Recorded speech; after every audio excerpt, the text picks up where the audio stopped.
Hello everyone, welcome back to our YouTube channel LWS academy. তো আজকে আমি আবারও চলে এসেছি তোমাদের থার্ড সেমিস্টারের ইংলিশের দ্বিতীয় লেকচার নিয়ে। তো দেখা যাক আজকে আমরা কী কী দেখবো লেকচারে পড়বো। আজকে লেকচারে স্ট্রং রুটসের বাকি যেটুক ছিল পড়তে সেটা কমপ্লিট করব এবং কিছু কোশ্চেন প্র্যাকটিস করব। যতটা পড়েছি তার সেখান থেকে যে কোশ্চেনগুলো দেওয়ার সম্ভাবনা বা আসতে পারে সেগুলো তোমাদের হোয়াটসঅ্যাপ চ্যানেলে, টেলিগ্রাম চ্যানেলে দেওয়া হয়ে গেছে, সেখান থেকে তোমরা করে নিতে পারো। তো বেশি কথা না বাড়িয়ে চলো আজকে পড়া শুরু করা যাক। তার আগে তোমরা চ্যানেলটিকে সাবস্ক্রাইব করে নিও যাতে পরবর্তী ক্লাসগুলো তোমরা নিয়মিত পেতে পারো, এবং বেল আইকনটি ক্লিক করে দিও যাতে কোনো নোটিফিকেশান যেন মিস না হয়, এবং তোমরা একটা লাইক করে দিও, কমেন্ট করে দিও এবং বন্ধুদের মধ্যে শেয়ার করে দিও যাতে সবাই ভালোভাবে পড়তে পারে, ভালো রেজাল্ট করতে পারে। চলো শুরু করা যাক। আগের দিন আমরা পড়েছিলাম এতদূর পর্যন্ত। তো কী কী পড়েছিলাম? ফার্স্টে আমরা জেনেছিলাম এপিজে আব্দুল কালাম সম্পর্কে এবং টেক্সট সম্পর্কে, টেক্সটে কী আছে না আছে। তারপরে তাদের বাড়ি কোথায়, তারা কোথায় থাকতেন, তার বাবা মা কীরকম, এগুলো সব আমরা জেনেছি। তারপরে আজকে শুরু করা যাক। দ্য শিবা টেম্পল, শিব মন্দির, which made Rameswaram so famous to pilgrim, যেটা রামেশ্বরমকে বিখ্যাত করে তোলে তীর্থযাত্রীদের কাছে। পিলগ্রিমস মানে তীর্থযাত্রী। Was about 10 minute walk from our house, যেটা আমাদের বাড়ি থেকে 10 মিনিট পায়ে হেঁটে মাত্র 10 মিনিটের টাইম। তাহলে কী বললাম? শিব মন্দির যেটা রামেশ্বরমকে বিখ্যাত করে তোলে তীর্থযাত্রীদের কাছে, যেটা আমাদের বাড়ি থেকে মাত্র 10 মিনিট পায়ে হেঁটে। আওয়ার লোকালিটি ওয়াজ প্রিডমিনেন্টলি মুসলিম, আমাদের এলাকা পরিপূর্ণভাবে বা প্রায় মুসলিম সম্প্রদায় বসবাস করে। প্রিডমিনেন্টলি মানে পরের পেজে দেখে নাও তোমরা, মোস্টলি মানে প্রায়। বাট কিন্তু there were quite a lot of Hindu families too, কিন্তু সেখানে অনেক হিন্দু পরিবারও বসবাস করে। Living amicably with their Muslim neighbour, বন্ধুত্ব সুলভভাবে বসবাস করে তাদের মুসলিম প্রতিবেশীদের সঙ্গে। অ্যামিকেবলি মানে ইন আ ফ্রেন্ডলি ম্যানার, বন্ধুত্ব সুলভভাবে তাদের মুসলিম প্রতিবেশীদের সঙ্গে বসবাস করে। তাহলে এপিজে আব্দুল কালাম বলছে তাদের এলাকাটা সম্পূর্ণ বা প্রায় মুসলমান সম্প্রদায় ভর্তি, কিন্তু কিছু হিন্দু পরিবারও সেখানে বসবাস করে। তারা হিন্দু মুসলমানরা সেখানে বন্ধুত্ব সুলভভাবে বসবাস করে। There was a very old mosque in our locality where my father would take me for evening prayer, সেখানে ছিল একটি পুরনো মসজিদ যেখানে আমার বাবা আমাকে প্রতিদিন সন্ধ্যাকালীন প্রার্থনার জন্য নিয়ে যেতেন, অর্থাৎ মাগরিবের নামাজের জন্য জৈনুল আবেদিন এপিজে আব্দুল কালামকে নিয়ে যেতেন। I had not the faintest idea. I had not the faintest idea of the meaning of the Arabic prayer chanted. faintest মানে হচ্ছে সামান্যটুকু বা সামান্যটুকু ধারণা ছিল না, আমার সামান্য ধারণা ছিল না যে যে প্রার্থনাকালীন সময়ে যে অ্যারাবিক মন্ত্রগুলো বা আরবি মন্ত্রগুলো পড়া হয় তার মানে কি। But I was totally convinced, কিন্তু আমি পুরোটাই মেনে নিয়েছিলাম যে দ্যাট দে রিচ গড, সেগুলো ঈশ্বর, প্রভু বা আল্লাহর কাছে পৌঁছায়। When my father came out of the mosque after the prayer, যখন আমার বাবা প্রার্থনা শেষ করে মসজিদের বাইরে বেরিয়ে আসতেন, তখন people of different religion would be sitting outside, সেখানে অন্যান্য ধর্মের মানুষজন বসে থাকতো বাইরে এবং আমার বাবার জন্য অপেক্ষা করতো। ওয়েটিং ফর হিম, আমার বাবার জন্য অপেক্ষা করতো। Many of them offered bowels of water to my father, তাদের মধ্যে অনেকেই বাউলস মানে পাত্র, এক পাত্র জল আমার বাবার দিকে এগিয়ে দিতেন বা অফার করতেন। Who would dip in his finger tips in them and say a prayer, তখন তার বাবা কী করতেন, তার বাবা তার একটি আঙ্গুল সেই জলের মধ্যে ডুবিয়ে একটি মন্ত্র বা প্রার্থনা করে দিতেন। এটা এখনও গ্রামের দিকে এই প্রথাটা চলে থাকে। তোমরা দেখতে পাবে যে তেল পড়া বা জলপড়া অনেকেই ব্যবহার করে থাকে, আগেকার যুগের মানুষরাও ব্যবহার করে থাকে। তোমাদের গ্রামেও দেখতে পাবে তোমরা, তোমাদের বাড়িতেও হয়তো হতে পারে। তো এগুলো একটা আত্মবিশ্বাসের উপর নির্ভর করে। এগুলো সায়েন্টিফিক্যালি কোনো প্রমাণ নেই যে সেখানে এইভাবে মন্ত্র পড়ে দিলে বা দোয়া বলে দিলে যে ঠিক হয়ে যাবে, এটা সায়েন্টিফিক্যালি কোনো প্রুফ নেই। বাট এগুলো একটা বিশ্বাস যে হ্যাঁ, করে দিলে ঠিক হয়ে যাবে। সেই বিশ্বাসের উপর টিকে থেকেই প্রায় অনেকেরই ঠিক হয়ে যায়, যে বিশ্বাসের উপর নির্ভর করে। এই বিষয়টি তোমাদেরকে একটা গল্প বলা যাক, যে একটা ফেমাস গল্প, যে তোমরা হয়তো সবাই শুনেছো। একদিন একটা চোরকে ধরা হয়েছিল। তারপরে তাকে শাস্তি দেওয়ার জন্য তাকে বলা বলা হয়েছিল যে তাকে বিষধর সাপ দিয়ে কামড়ানো হবে এবং তাকে ওইভাবে মারা হবে। এটাই ছিল তার শাস্তি। তাকে সেইভাবে প্রিপারেশন দেওয়া হয় এবং তার সামনে সাপটাকে নিয়ে আসা হয়, যে সাপটা কতটা বিষধর বা কতটা ডেঞ্জারাস সেটা তাকে দেখানো হয়। তার সাবকনসিয়াস মাইন্ডেও সেটা প্রতিনিয়ত চলতে থাকে যে হ্যাঁ, আমাকে সাপটা কামড়াবে এবং মারা যাবো। দেন যেদিন শাস্তি দেওয়ার সময় এলো, সেই দিন তার চোখ ঢেকে দেওয়া হলো, যে কিছুই দেখতে পাবে না। কিন্তু সেই দিন একটা ছোট্ট ছুঁচ তার আঙ্গুলে সাপের দাঁতের মতন ফুটো করে দিল। তার ফলেই সে মারা গেল। এটা কি করে হলো? তার সাবকনসিয়াস মাইন্ডে এসে গেছিল যে তাকে সাপে কামড়াবে, এবং টেস্ট করার পর সে দেখা যায় যে তার শরীরে সেই বিষধর সাপের বিষ পাওয়া গেছে, যেটা তার বডি থেকে নিজেই রিলিজ হয়েছে। এটা তার সাবকনসিয়াস মাইন্ডে উঠে গিয়েছিল যে হ্যাঁ, সাপেই কামড়াবে। সে যেইভাবেই একটা ছুঁচের মাধ্যমেই মারা গেল, যে হ্যাঁ, তার সাবকনসিয়াস মাইন্ডে এসেছে যে সাপ কামড়িয়েছে। ওটার কারণে সে মারা গেল। এখন এটা আত্মবিশ্বাসের উপর নির্ভর। এখন অনেকে বিশ্বাস করে, এখনও এই প্রথা চলে আসে। শহরের দিকে সেরকম নেই, দেখতে পাওয়া যায় না, কিন্তু গ্রামের দিকে এখনও পাওয়া যায়। কোনো কিছু হলে কবিরাজ বলে, তারপরে তান্ত্রিক বলে, এদের কাছে নিয়ে যায় জল পড়া, তেল পড়া। এমনকি পরীক্ষার টাইমে অনেকে আবার নাকি বলে যে মৌলবি বা তান্ত্রিকের কাছে যে কলম নিয়ে যায় বা কিছু নিয়ে যায়, বলে এখানে মন্ত্র পড়ে দাও যাতে আমি পরীক্ষায় পাস করতে পারি বা পরীক্ষায় যেন ভালো হয়, এইসব কিছু বলে। এগুলো সব একটা আত্মবিশ্বাসের উপর নির্ভর। তো তারপরে কি, many of them offered bowl, তাকে জলে কলম, তিনি একটা মন্ত্র বলেন। This water was then carried home for invalids. এবং এই জলটি কাদের জন্য নিয়ে যাওয়া হতো? বাড়িতে নিয়ে যাওয়া হতো। কাদের জন্য? ইনভ্যালিডস মানে অসুস্থ লোকেদের জন্য, বা যারা সুস্থ, যাদের প্রবলেম আছে তাদের জন্য নিয়ে যাওয়া হতো।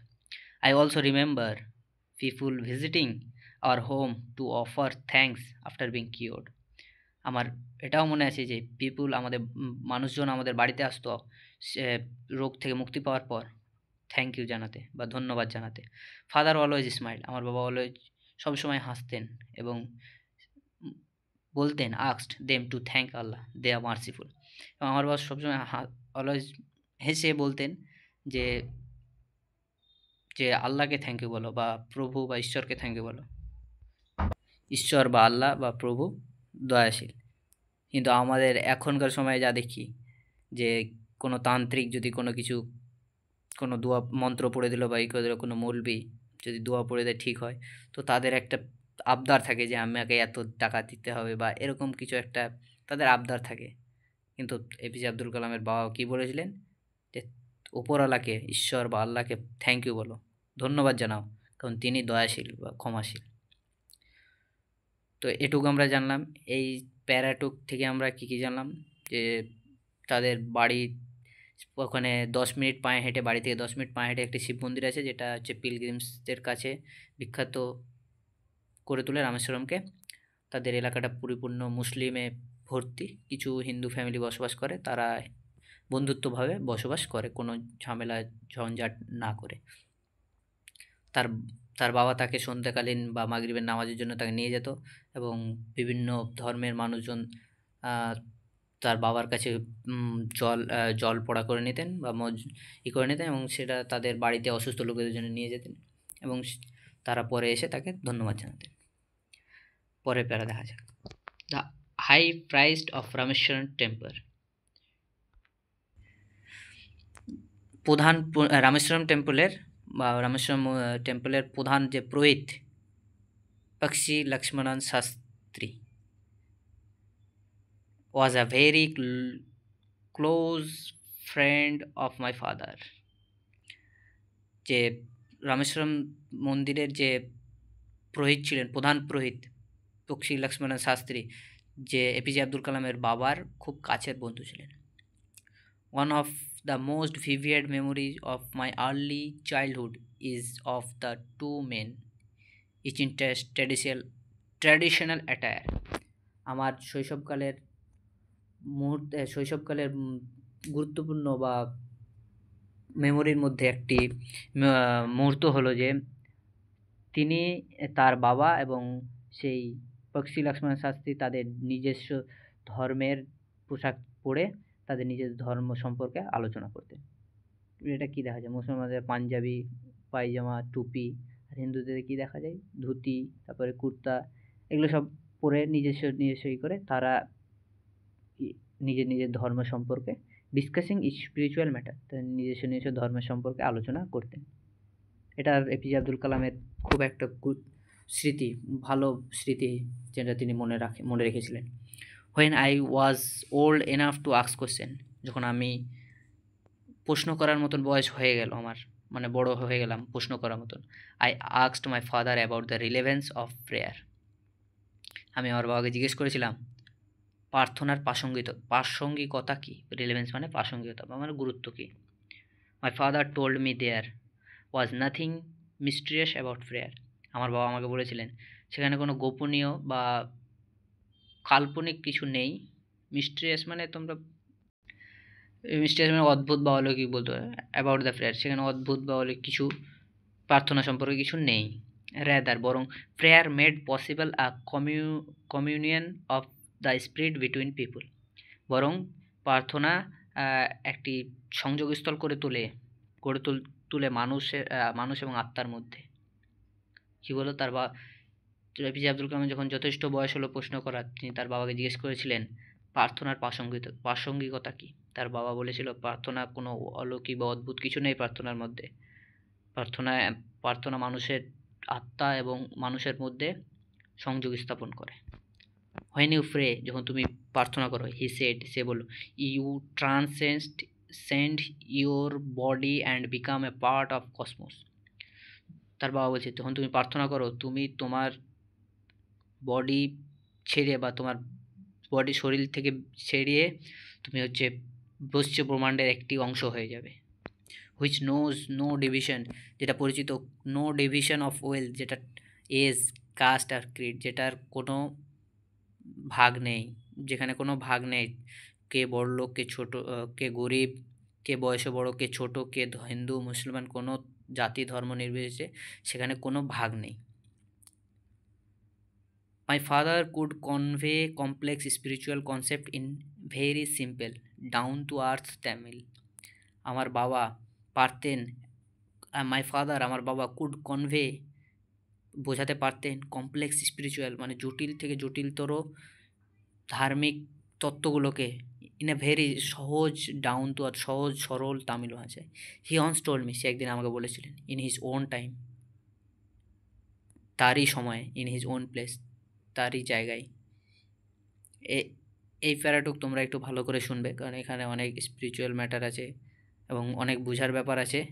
এটা তোমাদের রিয়েল লাইফের সঙ্গে অনেকটা রিলেট করতে পারবে, যাতে তোমাদেরও এপিজে আব্দুল কালাম যেরকম তার রিয়েল লাইফের সাথে রিলেট করে তিনি একজন বড় মানুষে পরিণত হয়েছিলেন, সেটা তোমরা সবাই জানো। তো তোমরাও এগুলো চেষ্টা করবে, এই প্যারাটুক তোমরা ভালো করে বোঝার চেষ্টা করো। এর অনেক ডিপ মিনিং আছে, তো তোমরা বুঝো। ইন হিজ ওন টাইম, তারই এক সময়, ইন হিজ ওন প্লেস, তারই এক জায়গায়, in what he really is, তিনি যা আসলেই যা, and in the stage he reach, এবং তিনি যেখানে পৌঁছেছেন, গুড অর ব্যাড, ভালো বা খারাপ যাই হোক। Every human being is a specific element with the whole of the manifest divine power. প্রত্যেক মানুষ ঐশ্বরিক সত্তা দ্বারা তৈরি। এখানে এপিজে আব্দুল কালামের বাবা কী বলছে, তারই এক সময়, তারই এক জায়গায় তিনি বলেছিলেন যে তুমি যা আছো এবং যেখানে পৌঁছেছো, সেটা ভালো বা খারাপ, সে প্রত্যেক মানুষ ঐশ্বরিক সত্তা দ্বারা তৈরি। সো হয় বি অ্যাফ্রেড অফ ডিফিকাল্টিজ, তো কেন ভয় করো কঠিনতাকে, সাফারিং ভোগান্তিকে এবং প্রবলেমস সমস্যাকে কেন ভয় করো? হোয়েন ট্রাভেলস কাম, যখন বিপদ আসে, try to understand the relevance of your suffering, বোঝার চেষ্টা করো সেই ভোগান্তির কারণ কি। সাফারিং মানে ভোগ করা বা ভোগান্তির কারণ কি। Adversity always present opportunity for introspection. Adversity বলতে বিপদ, আশঙ্কা,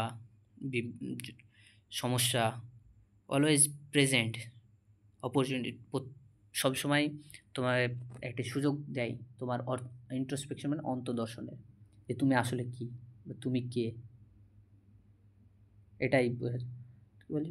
এই তাহলে এখানে কি বললো, তুমি এখন যা আছো বা যেখানে তুমি পৌঁছেছো সেটা খারাপ বা ভালো যাই হোক, প্রত্যেকে ঐশ্বরিক সত্তা দ্বারা তৈরি। তো সমস্যা, বিপদ এগুলো আসলে তোমরা কেন ভয় করো? সমস্যা আসছে মানে তার কোনো না কোনো একটা কারণ আছে, সেই কারণেই সমস্যা আছে, সেটাকে বোঝার চেষ্টা করো। সমস্যা থেকে পিছু হটে বা সেটাকে হাল ছেড়ে দিয়ে পালিয়ে যেও না, সেটাকে বোঝার চেষ্টা করো কেন এই সমস্যাটা তৈরি হলো। সেটা তুমি বুঝতে পারবে, তাহলে তুমি বুঝতে পারবে যে আমার ভুল কোথায়, আমাকে কী কী করতে হবে, কী করতে হবে না। এটাই বলছো, অ্যাডভার্সিটি অলওয়েজ প্রেজেন্ট, যেটা তোমাকে সুযোগ করে দেয় তোমার অন্তর্দর্শনে তুমি আসলেই কী এবং কী আছো বা কী ছিলে। Why don't you say this? You say this to the people who come to you for help and advice. Why don't you say? কেন তুমি, তার এপিজে আব্দুল কালামের বাবাকে বলছে, কেন তাহলে তুমি এগুলো বলো না, যে মানুষগুলো তোমার কাছে সাহায্য এবং উপদেশ নিতে আসে, তাদেরকে তুমি কেন এগুলো বলো না? এপিজে আব্দুল কালাম জিজ্ঞেস করছে তার বাবাকে। I asked my father, তার বাবাকে। He put his hands on my shoulder. তার বাবা এপিজে আব্দুল কালামের কাঁধে হাত রাখলেন। And looked straight into my eyes. APJ Abdul কালামের চোখে চোখ রাখলেন। For quite some time he said nothing. কিছু সময়ের জন্য তিনি কিছুই বললেন না। As if, যেন, he was judging my capacity to comprehend his word.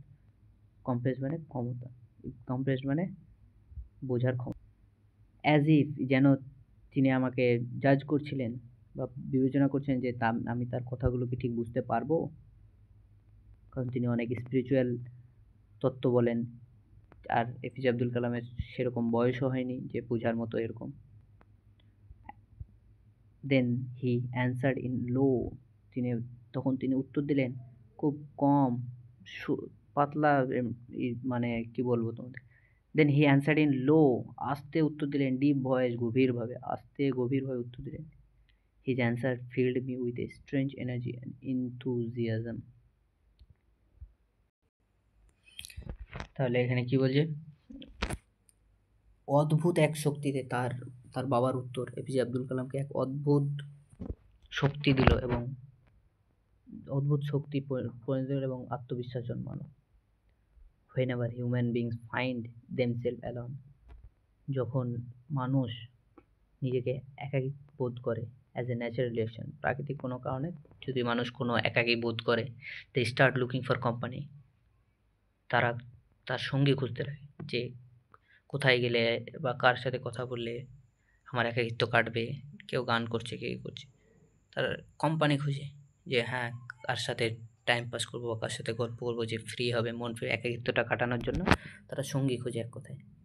হয় না, বা দে আর ইন ট্রাভেল, যখন তারা বিপদে থাকে, they look for someone to help them, যখন মানুষ বিপদে পড়ে তখন সে অন্য একজনকে খোঁজে, এমন একজনকে খোঁজে যে তাকে সাহায্য করবে। হয় না, বা দে রিচ অ্যান এম্পায়ার, যখন তারা বিপদে পড়ে, they look to someone to show them the way to out, তারা যখন বিপদে পড়ে তারা খোঁজে এমন একজনকে যে তাদেরকে সেখান থেকে বেরিয়ে আসার রাস্তা দেখাবে।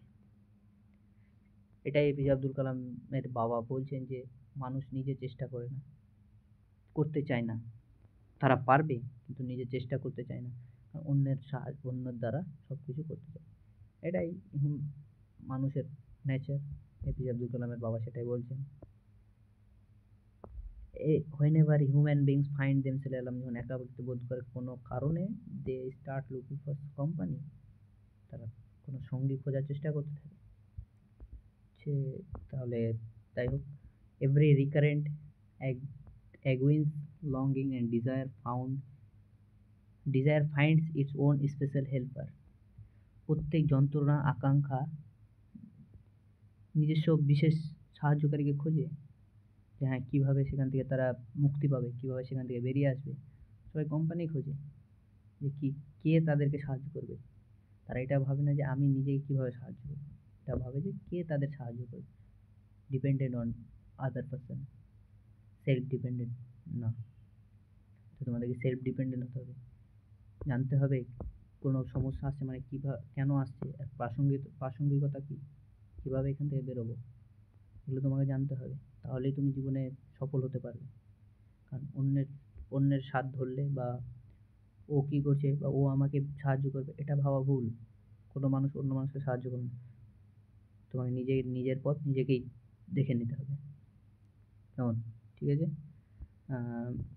For the people who come to me in distress, সেই মানুষগুলোর জন্য যারা আমার কাছে বিপদে পড়ে আছে। I have but go between in their effort and to prioritise demonic force with prayers and offering.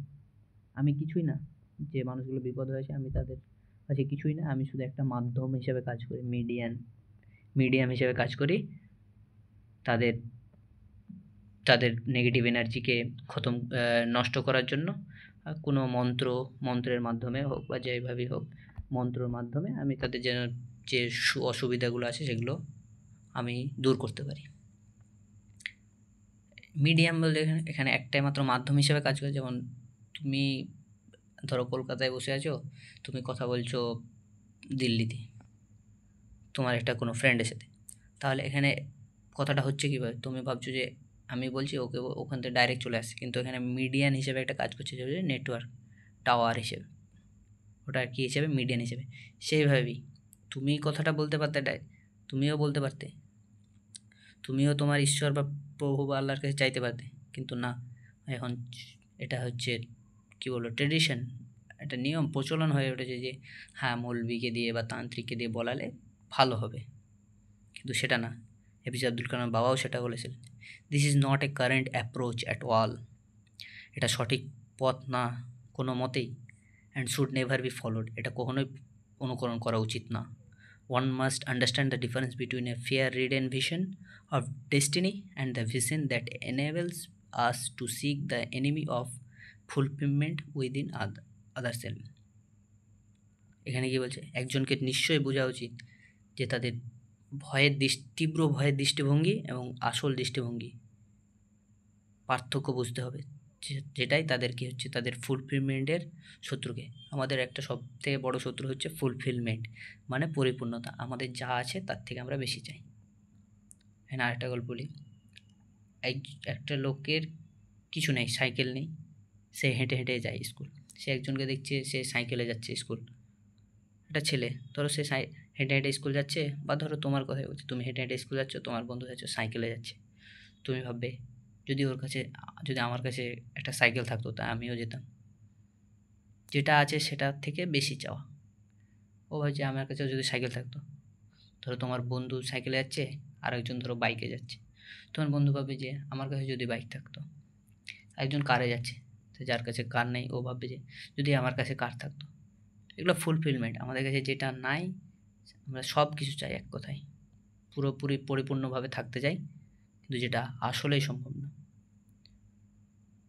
Fair ridden vision of destiny and the vision, আসল যে ভয়, আমরা হচ্ছে ভয়ের জন্য সব কিছু করি, ভয়ের জন্য আমরা কাজ করি বেশিরভাগ। ভয় আছে বলেই তো আমরা মুসলমানরা নামাজ পড়ি, রোজা রাখি, হিন্দুরা তাদের পুজো পার্বণ পালন করে সঠিকভাবে, উপোস রাখে, বিভিন্ন ধর্মের মানুষজন বিভিন্ন কাজ করে, ভয় আছে বলেই। এটাই এইখানে বলছে, আমাদেরকে বোঝা উচিত ভয় করে কিছু করতে পারে, আমাদেরকে নির্দিষ্ট মনে, সঠিক মনে করতে হবে। যদি আমাদের ভয় না তো করতাম না, আমাদেরকে ইচ্ছাকৃত মন দিয়ে করতে হবে ওটাকে। আমাদের ভয় লাগে বলে করি, কিন্তু ওটা না, আমাদেরকে মন দিয়ে করতে হবে। ঠিক আছে, তাহলে পরে প্যারা দেখা যাক। I remember my father starting his day at 4 a.m. by reading the namaz. আমি মনে করি আমার বাবা ভোর 4টার দিকে উঠে যেতেন এবং তার দিন শুরু করতেন তখন থেকেই রিডিং দ্য নামাজ পড়ে বিফোর ডন, ভোরের আগে। আমার বাবা ভোর 4টার দিক থেকে দিন শুরু হয়ে যেত আমার বাবার। এপিজে আব্দুল কালাম বলছেন, আমি মনে করি আমার মনে পড়ে যে আমার বাবার দিন শুরু হয়ে যেত ভোর 4টা থেকে ফজরের নামাজ পড়ে বা ভোরের নামাজ পড়ে, ভোরবেলার আগে। আফটার দ্য নামাজের পর he used to walk down to a small coconut grove we owned. সে প্রতিদিন হেঁটে যেতেন স্মল কোকোনাট গ্রোভ, একটা ছোট্ট নারকেল বাগানের দিকে, উই ওন্ড, যেটা আমাদের নিজেরই, about 4 miles from our home, যেটা আমাদের বাড়ি থেকে মাত্র 4 মাইল। তাহলে দুটো আমরা জায়গা পেলাম, যেটা হচ্ছে কোকোনাট গ্রোভ, নারকেল বাগানটা কত দূর এপিজে আব্দুল কালামের বাড়ি থেকে? 4 মাইল। আর শিব মন্দিরটা যেন কত দূর ছিল? শিব মন্দিরটা কত দূর ছিল? About 10 minute walk from our house. তাহলে এই দুটো গুলিয়ে ফেলো না, এই দুটো মনে রাখবে। এই দুটো থেকে একটা কোশ্চেন দিতে পারে। তো he would return with about a dozen coconut tied together throw over his shoulder. এবং সে তখনই আসতেন এবং অ্যাবাউট a dozen, প্রায় 1 ডজন নারকেল কাঁধে বেঁধে নিয়ে আসতেন। And only then would he have his breakfast, এবং তখনই তিনি তার সকালের খাবার খেতেন। This remind his routine even when he was in his late 60। এটাই ছিল তার 60 বছরের পরেও তিনি এই রুটিনটাই ফলো করে চলতেন। তাহলে এখান থেকে ভালো কোশ্চেন দেওয়ার মতনই আছে, যে কখন এপিজে আব্দুল কালামের দিন শুরু করতো, তার বাড়ি থেকে তার কোকোনাট গ্রোভটা কত দূর, তিনি কতগুলো কোকোনাট নিয়ে আসতেন, এইগুলো কোশ্চেন থাকতে পারে। I have throughout my life tried to emulate my father in my own world of science and technology. আমি আমার পুরো জীবন ধরেই অনুকরণ করার চেষ্টা করছি আমার বাবাকে আমার নিজস্ব জগতে, সায়েন্স যে বৈজ্ঞানিক অ্যান্ড টেকনোলজিতে, যেটা এপিজে আব্দুল কালামের নিজস্ব জগৎ সায়েন্স অ্যান্ড টেকনোলজি, সেখানেও তিনি তার বাবাকে অনুকরণ করার চেষ্টা করেছিলেন।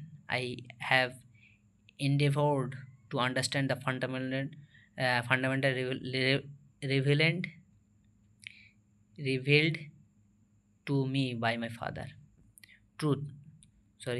I have endeavored to understand the fundamental truths revealed to me by my father.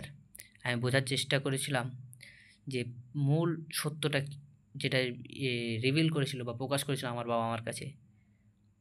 And feel convinced that there exists a divine power that can lift on up from confusion, misery, melancholy, and failure, and guide one to one truthless.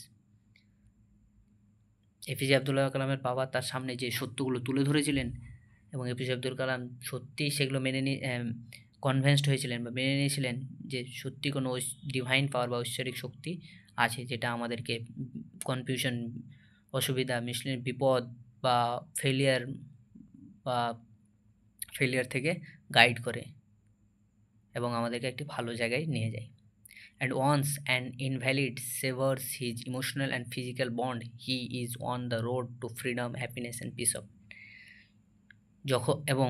যখন একটা মানুষ তার emotional and physical, মানসিক এবং শারীরিক যে শারীরিক সংযোগ করতে পারবে, বা মন, এটা না যে মন একটা চাইছে, মন চাইছে মোবাইল চালাই, গেম খেলি, কিন্তু ধরো মন চাইছে গেম খেলি, মোবাইল পড়তে বসি, গেম খেলা, মোবাইল খেলা, ওটা তো মন চায় বা না চায় সবাই করে থাকে। কিন্তু ধরো মন চাইছে পড়তে বসি, কিন্তু শারীরিক শরীর চাইছে না যে পড়ি, ঘুমাই, আলসি, এগুলো হয়ে থাকে। যখনই তোমরা এই দুটোকে কানেক্ট করতে পারবে, মনকে এবং শরীরকে, তখনই তুমি স্বাধীনতার পথে চলে যাবে, আনন্দ এবং পিস অফ মাইন্ড, শান্তিপূর্ণ মন তৈরি হবে তোমার। ঠিক আছে, তাহলে এই ছিল আমাদের গল্প। গল্পের মধ্যে সব কিছু দেখলে। এর আগের দিন যতটা কোশ্চেন দিয়েছিলাম তোমরা আশা করি করেছো এবং মনে আছে। আজকে কিছু কোশ্চেন করাবো বাকি পার্ট থেকে, এবং গ্রামার করাবো তোমাদেরকে একবারে লাস্টে। চ্যাপ্টার ওয়াইজ আমি গ্রামার করিয়ে দেবো, বুঝলে? তো অসুবিধা নেই, তো এগুলো তোমরা করতে থাকো। আর তোমাদের এমসিকিউ এক্সাম এবার হবে যত সম্ভব অন্য সেন্টারে যে তোমাদের এক্সাম দিতে হবে, বোর্ড থেকে কোশ্চেন হবে, এবং হয়তো ওএমআর সিটে এক্সাম হবে। তোমাদের ওএমআর সিটে এক্সাম হবে, কোড আলাদা হবে, হয় 4টা কোড বা 5টা কোড বা 6টা কোড হতে পারে। সেই কোড হিসাবে এক একজন এক এক রকম কোশ্চেন হবে। তো তোমরা ভালোভাবে নিজের প্রিপারেশান নাও।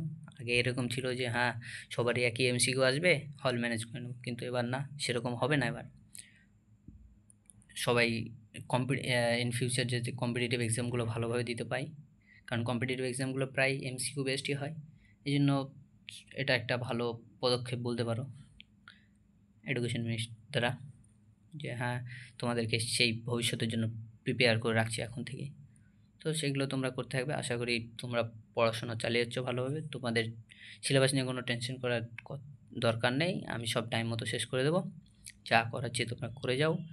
গ্রামারও হবে, আনসিনও করাবো, গল্প করাবো, কবিতা করাবো, ড্রামা করাবো, সব করাবো, কোশ্চেন অ্যান্সারও করাবো। খালি তোমাদেরকে আমাকে ফলো করতে হবে, চ্যানেলটিকে সাবস্ক্রাইব করে নেবে যাতে সব ভিডিওগুলো ক্লাসগুলো তোমরা দেখতে পাও। তো চলো কিছু কোশ্চেনের দিকে এগোয়া যাক। তো Rameswaram was famous to scientist, pilgrim, tourist, the politician. তাহলে এখানে কী হবে? Famous to pilgrims, B answer হবে, ঠিক আছে? তারপরটা কী আছে? Rameswaram was famous to pilgrims for, কিসের জন্য ফেমাস ছিল রামেশ্বরম তীর্থযাত্রীদের কাছে? দ্য শিভার টেম্পল হলো। তারপরে the temple near Kalam's house was dedicated, কাকের যে মন্দিরটা ছিল সেটা কার মন্দির ছিল? লর্ড শিব মন্দির ছিল। তারপরে having dipped his finger tips in the bowls of water and saying a prayer, Kalam's father কী করতো? পবিত্রকরণ, স্যান্টিফাইড দ্য ওয়াটার। কী হতো? স্যান্টিফাইড মানে পবিত্রকরণ করতো, সি অ্যান্সার হবে। তারপরে the locality where Kalam spend his childhood was predominantly কী ছিল? Predominantly Muslim. তারপরে কী আছে? Kalam's father would take him to the মক্স ফর, কখন কালামের বাবা কালামকে নিয়ে যেত? Evening prayer. তারপরে কী বলছে? The water sanctified by Kalam's father was carried home for, কাদের জন্য নিয়ে যেত? পঙ্গু বা ইনভ্যালিডসদের জন্য। তো তারপরে কোশ্চেন দেখে নেওয়া যাক। The prayer chanted in the মক্স ওয়ার ইন, কোন ভাষায় সেইগুলো মন্ত্রগুলো পড়া হতো প্রার্থনা করার সময়? Arabic. Young Kalam had no idea the meaning of the prayers chanted because, তার যে মন্ত্রগুলো পড়াতো সেগুলো সম্পর্কে একটুও ধারণা ছিল না এপিজে আব্দুল কালামের, কারণ the language was unknown to him, it was chanted in Arabic, it was not audible to him। তো কী ছিল? সে ল্যাঙ্গুয়েজটাকে জানতো না এবং এটা অ্যারাবিক ল্যাঙ্গুয়েজ ছিল বলে সে বুঝতে পারতো না। তো কী হবে? Answer D, both A and B. Kalam was totally convinced that the prayer reached, কার কাছে প্রার্থনাগুলো পৌঁছতো? The God. People sat outside the মক্স অ্যান্ড ওয়েটেড ফর, কার জন্য অপেক্ষা করতো মসজিদের বাইরে? কালামের বাবার জন্য, Kalam's father. When Kalam's father came out the মক্স he saw people offering him his bowl of water, যেটা তারা মন্ত্র পড়ে দেবে এবং তার বাড়িতে অসুস্থ লোকেদের জন্য নিয়ে যাবে এবং সুস্থ। Many people offered bowl of water to Kalam's father who would, কালামের বাবার কাছে যখন জলের পাত্র এগিয়ে দেওয়া হতো তখন তার বাবা কী করতো? Deep his finger tip in them and say a prayer, এবং এখানে সেই জলে একটা আঙ্গুল ঢোকাতো এবং প্রার্থনা বা মন্ত্র পড়ে দিত, যেটা তাদের ইনভ্যালিডদের জন্য নিয়ে যেত এবং পরে তারা সুস্থ হয়ে যেত। তো এগুলো কোশ্চেন করলাম। এখন টাইম অনেকটা বড় লেকচার হয়ে যাচ্ছে, তাই বাকি যে কোশ্চেনগুলো আছে ওগুলো তোমাদের হোয়াটসঅ্যাপ চ্যানেলে এবং টেলিগ্রাম চ্যানেলে দিয়ে দেওয়া হবে। তো তোমরা চ্যানেলটিকে ফলো করে রাখবে, সবসময় ফলো করবে। তো এই থাকলো হোয়াটসঅ্যাপ চ্যানেল, টেলিগ্রাম চ্যানেলের লিঙ্ক। এখান থেকে তোমরা ওইখানে জয়েন হয়ে যেতে পারো। আগের দিনের কোশ্চেনগুলো আছে, সেগুলো তোমরা সলভ করে নেবে, আর আজকে যে বাকিগুলো থাকলো ওগুলো এখান থেকে করে নেবে। তো তোমাদের চিন্তার কোনো কারণ নেই, টাইম মতো সিলেবাস শেষ করব, টাইম মতো সব কিছু করিয়ে দেবো। তোমরা শুধু প্র্যাকটিস করবে এবং আমাদেরকে ফলো করবে, এবং আমাদের চ্যানেলটিকে অবশ্যই সাবস্ক্রাইব করে রাখবে, যাতে তোমাদের রেজাল্ট ভালো হয়। আমরাও আমাদের এই অভিমন্যু ব্যাচে তোমাদেরকে সম্পূর্ণ বিনামূল্যে গাইড করা হবে। সো তোমরা আমাদের সাথে থেকো এবং লাইক করে দিও, এটাই আমাদের মোটিভেশন হিসেবে কাজ করে। আর বন্ধুদের মধ্যে শেয়ার করে দিও, যাতে তারাও উপকৃত হতে পারে। তো আর কিছু বলার নেই, আজকে এখানেই। থ্যাংক ইউ, ভালো করে পড়ো, সুস্থ থেকো। তো হ্যাভ আ গুড ডে। দেখা হচ্ছে নেক্সট সেশনে, যেটা আসবে আবার বুধবারে। তো ততদিনের জন্য বাই, থ্যাংক ইউ।